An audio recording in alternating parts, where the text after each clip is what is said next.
Good afternoon. Welcome to this presentation on the powerfulness of adopting a growth mindset in the classroom. This is such an important topic, particularly as we move into the middle two terms of the school year. This time of the schooling year can cause us teachers to be time poor and stagnant in developing innovative, engaging units of work for students. We are thrusted into the season of marking and report writing, which can weigh heavy on the time normally taken to optimize a learning environment for all. However, building your knowledge and understanding of a growth mindset with some useful strategies will open your classroom up with opportunities and a newfound eagerness to learn. This resource video will introduce you to the ideology behind a growth mindset. Having this background knowledge on the neuroscience of this mindset and the associated strategies will be highly beneficial. It is also important to understand and be able to recognize what a fixed mindset is, how to identify it in yourself as a teacher and your students. This skill will be crucial in modifying your classroom mentality and practice. Finally, we will discuss the benefits when the growth mindset has been adopted. A growth mindset is a frame of thinking developed by Carol Dweck, who recognized there was an unhealthy relationship between students and failure.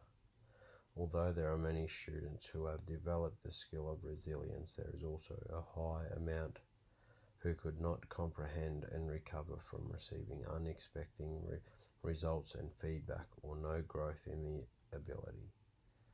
The difference between these two was those who have a fixed mindset and those who have a growth mindset.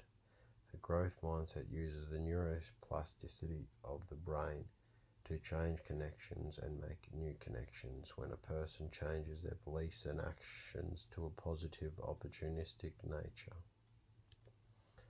By doing this, people are more likely to succeed in their endeavors because they have changed their thinking from a perspective of things like, I am no good at this subject, I cannot write an essay, or my answer to the question is probably wrong, to a perspective, I enjoy these aspects of learning, I can strengthen skills that are weaker, I can give my thoughts on a topic to generate discussion, helping build my understanding on a topic.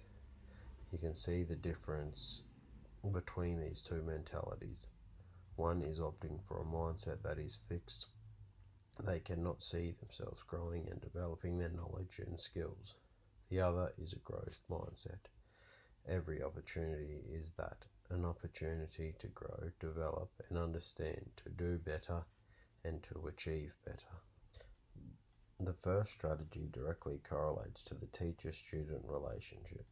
It is always important as a teacher to be a model. Model the behavior, thinking processes, level of commitment so that students are exposed to this type of thinking regularly and can see the benefits come to life.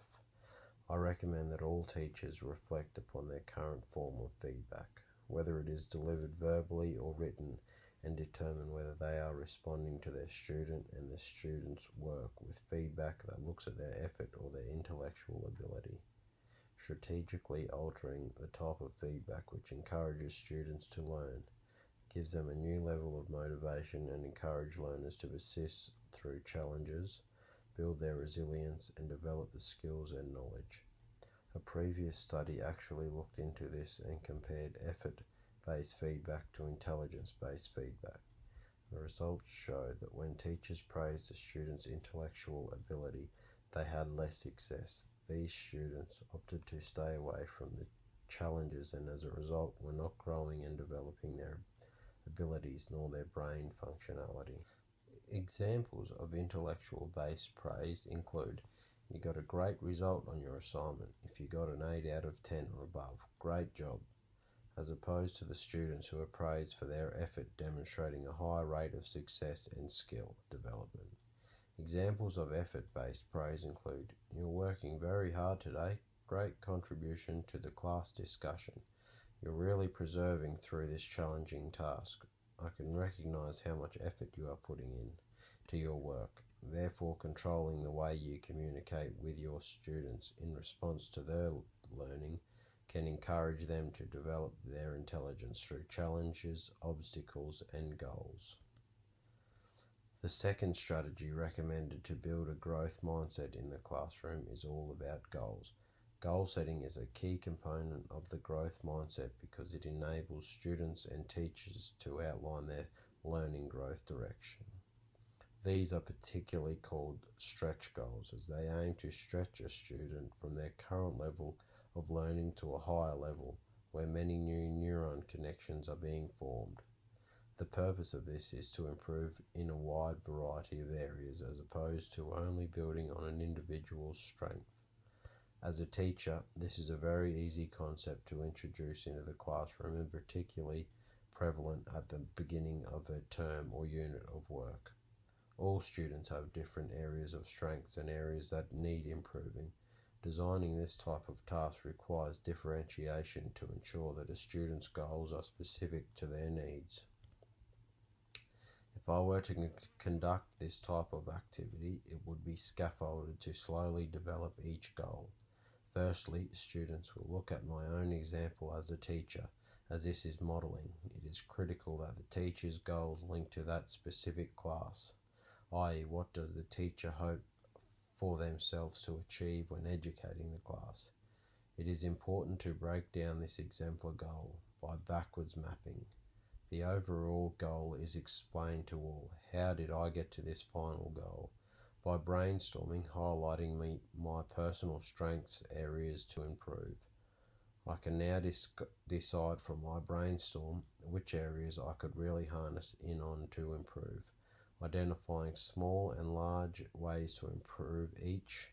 Finally, by picking one key point from my strengths sections and one key point from my areas to improve section, I can develop my final goal using a template such as the SMART Goals guideline to finalize what is aiming to be achieved, how, and the time frame ideally taken.